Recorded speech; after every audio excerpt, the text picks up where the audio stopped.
All right, so one of the other ironies that I can't help but overlook this week is the idea of Thomas Jefferson and his ideas about race and slavery, especially considering his role in the Constitutional Convention and his role as the third president of the United States. In recent years, historians have worked diligently to expose a secret long held by Jefferson and his family that argued that Thomas Jefferson maintained a long-lasting relationship with one of the slaves in his at Monticello named Sally Hemmings. Now, some of you may be unaware of the story. I know it certainly has received a lot of airtime, especially after the publication of, what's the name of that book? The Hemmingses of Monticello, I think is the title of it.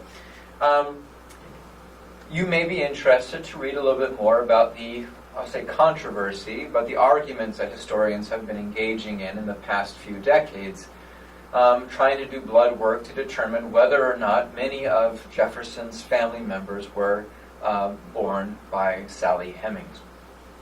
This is especially important when we take into consideration Jefferson's views on slavery, and the argument that I made in my previous video, that according to colonists in the late 18th century, that African American slaves were not counted as men, that they did not have the same access to rights and liberty as their white counterparts.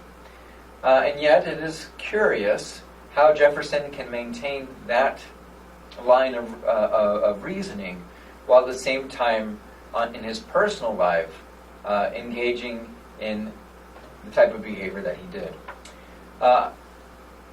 If you're interested in reading more about this, I just encourage you to go to search on your web browser for the Jefferson-Sally Hemings relationship.